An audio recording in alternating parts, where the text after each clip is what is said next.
Hey guys, welcome back to today's video. Today is Sunday, July 3rd, 2022, and today we are going to be talking about FiveThirtyEight now projecting that the Republican Party has a significant chance at winning control of the House of Representatives this November midterm election. Now, the reason why this video is really going to be super important as we track it through the next couple of months is because we are starting out with a House expectation and a House forecast with an 87% chance of the Republican Party winning control of the House, meaning that should this result change in any direction, leftward or rightward, it would be pretty substantial, but nothing super significant because we pretty much have a predetermined winner. Ever since the 2020 House elections had occurred, in which the Democratic Party won by a majority of just 5 seats over the number needed for control, it told me that the Republican Party was undoubtedly going to get it the next time it came around. And my reasoning for that was simply based on the fact that midterm election years have almost never benefited the incumbent party. In only very extreme circumstances have they actually done so, and this certainly does not seem to be one of those substantial circumstances. The House election results back in 2020 gave the Democratic Party one of their narrowest majorities in quite some time. In fact, this was the narrowest majority for either party in the entirety of the 21st century. And Democrats sure know a lot about what it means to be in a very slim majority, because many of their ideas and plans for the first 2 years of the Biden administration simply have fallen through due to the inability to win over senators or representatives that might be holding out in votes that may be under the 2018 midterm elections, in which Democrats won 235 seats. Those votes might not necessarily have mattered. When you think about the progressive left, when you think about the centrist left, when you think about voting groups across the country that might be comprised of 10 to 15 Democratic representatives, that might not have mattered under a Democratic majority in which there were 235 House Democrats, but when there's only 222, sorry about that, my screen recorder cut out, but I was talking about how just a few House Democrats breaking away from the standard Democratic vote could ultimately harm the Democratic Party and make them unable to govern in a way that they otherwise might like. But regardless of that, knowing that where we were back in 2020 showed me and showed the entire nation that the House was 1000% within play, if not an immediate pickup for the Republican Party. FiveThirtyEight with an 87% chance, I would say this is something that I would bet on if I was a Republican. It's very similar odds to what we saw back in 2018 and 2020 when it came down to control of the House of Representatives. Now, the Republican Party had a higher chance of victory in 2018 at retaining control of the House. That's because the prior election, 2016, gave the Republican Party 241 seats, but even then, the Democratic Party had a substantial chance of victory. Now that the House majority is so slim, like I said previously, it is a near certainty. Now, this 87% chance at victory does mean the Democratic Party remains with a 1 in 10 chance at victory. This video is going to be mostly about how the Republican Party has maintained this lead, what we should expect in terms of a victory for the GOP, but to briefly cover on this 10%, 13% of scenarios in which Democrats do win, you find that their House majorities are practically nowhere near where they were back in 2018. If Democrats were to retain control of the House, according to FiveThirtyEight, they would be doing so with extremely narrow amounts. One forecast says 220 to 215, worse than where Democrats are right now. Another says 219 to 216, another 219 to 16, 221, 214, 221, 214, 222, 213. So in about 5% of outcomes, you're talking about a House majority slimmer than where we are right now, meaning that realistically, it would still hinder the Democratic Party. Obviously not as much as a Republican majority, but still to an extent. Then you start to get into more extremes, but none of which nearly as large as what the highest expectation is for the Republican Party on this forecast. 235 seats to 200 seats has about an equal chance in this forecast as the Republican Party winning 276 seats to the Democratic Party's 159. So to put those two into comparison, think about it this way. The amount of chances that the Democratic Party has at retaining control of the House, Republicans share that chance at winning the House majority with over 250 seats, the largest Republican majority in decades. So when you take that into consideration, when you see that there's an equal chance at both happening, you start to realize that as it is predicted, as it is forecasted, that's not something that the Democratic Party can even remotely hope for, because there's an equal chance it goes completely towards the opposite direction, and it does look pretty dim, pretty grim for the Democratic Party in the House of Representatives elections right now. So I'd say about the 60% of the scenarios are some pretty substantial Republican victories, because most of these are larger than where the Democratic Party is right now. they show each individual House seat. They forecast some of these. And we're not going to get into individual parts where I may disagree and districts that I could talk about for minutes, potentially even an entire video, because that's a topic and that's a discussion for another video. There are some individual districts where there are disagreements on from national forecasters, from myself, from 538. A lot of these things were really just a result, seemingly so, from a model and from what was predicted by this model. It's not going to be entirely accurate. It's not going to be perfect, but we can definitely count on most of these being at least correct, especially knowing that the overwhelming majority of all House seats are gerrymandered to be safe, meaning that neither political party will have to worry about them because either A, they're not going to win it, or B, they already have won it, technically speaking. But in our House map here, what I'm more focused on is the forecasted House majority versus where we are in the current House. To remind you again, as I will multiple times throughout this video, it is 222 to 213. This new House forecast puts us in a much trickier situation. Immediately, you see straight off the bat that the Democratic Party is nowhere near where they are right now. You can see there is a significant drop-off between these 2 points. And based off of the lean Republican districts, Republicans are already forecasted to pick up a significant portion of our nation, enough so to cross them over the majority line. Meaning that Republicans, according to 538, don't even need to win a single toss-up district in order to win control of the House. They will already do so in districts favorable enough to them that they're characterized as lean, likely, and safe red. Republicans already have a lockdown solid 200 seats. Remind yourself 2018, not 2020. Going back to 2018, what do you see? Republicans only won 200 seats. Now, under a very similar House map, and actually one that's technically speaking more favorable to the Democratic Party, Republicans have an automatic, safe 200 seats, which means the high point for Republicans back in 2018 by the results is the low point for House Republicans this time around. Then you have an additional 13 seats, bringing the Republican Party number exactly to where they are right now, meaning that even if the Democratic Party is to win in a circumstance that is technically speaking a blue wave year, sure, they might retain control of the House. But based off our expectations and based off the ratings right now, they won't get further than pushing the Republicans back to 213, which is exactly where they are right now. And we've seen how ineffective the House and Senate chambers have been for the Democratic Party, maybe not necessarily as much in the House as it has been in the Senate, but certainly to a degree that the American people are upset with the Biden administration and are disapproving of him in extremely high levels. But looking at our House forecast here, I'm just more so showing you just how good this is for the Republican Party. Democrats are struggling to crack 150 in their safe seats, struggling to crack 180 when it comes down to safe and likely seats, and Republicans are just 5 seats away from the majority with the safe and likely characterizations.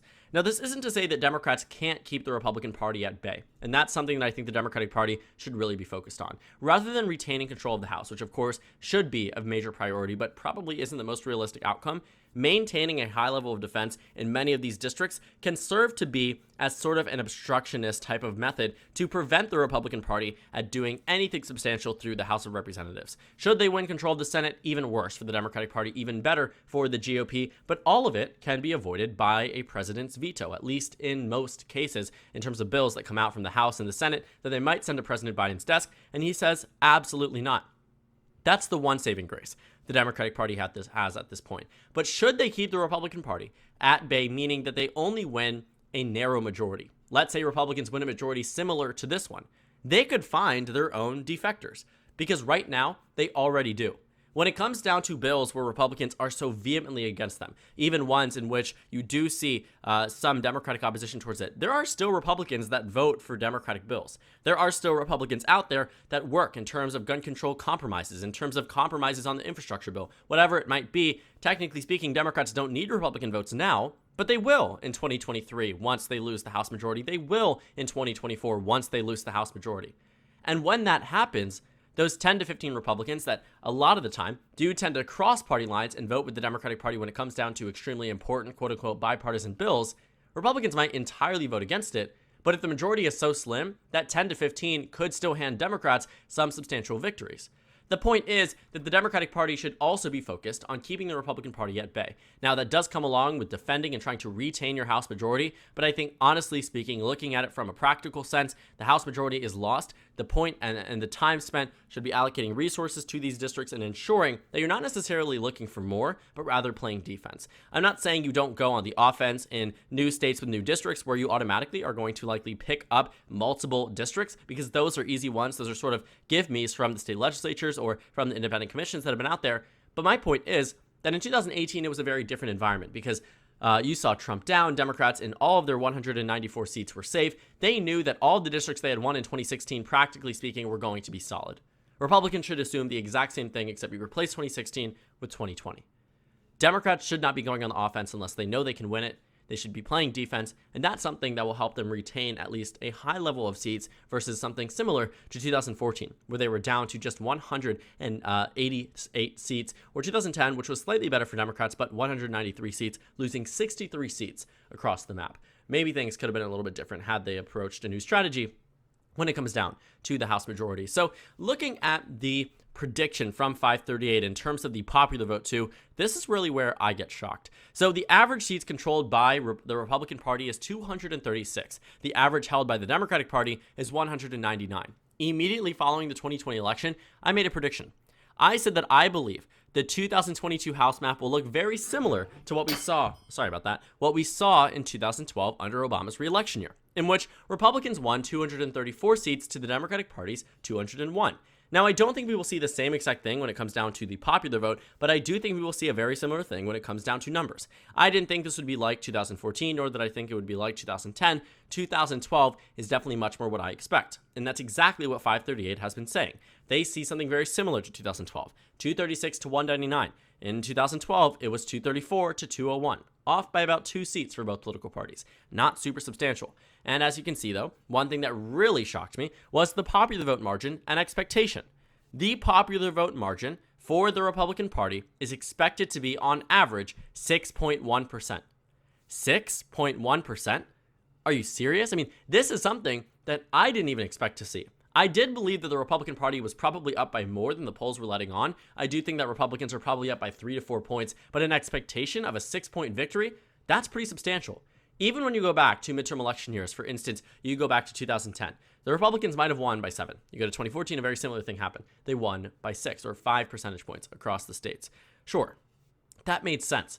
But if Democrats are expected to get less House seats than what they had, or more House seats than what they had in 2010 or 2014, I'm quite surprised by that 6-point indication, especially when you see elections such as 2014, where the Democratic Party did win less seats than what they had than what they are expected to in 2022, yet are seemingly going to lose and lost the popular vote by a lesser amount than what they are expected to lose by. That doesn't really make much sense to me, but of course, this is just what the prediction is expecting. But then again, the Democratic Party was in a different position now than they were in 2014.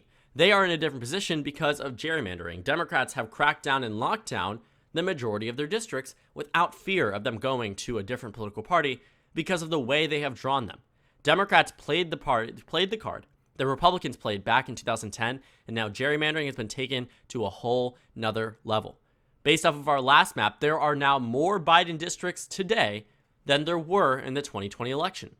And that's simply because Democrats and Republicans shored up their districts, Democrats shored up theirs, and then also clinched some as well. Not to say Republicans didn't do it. Republicans did insanities in Ohio and North Carolina and Georgia. What they did was ensure that Democratic representation was never going to be fair, but Republicans also saw that come against them when Democrats did the same thing in Illinois, when Democrats did the same thing in Oregon, and tried in New York but failed, tried in Maryland but failed.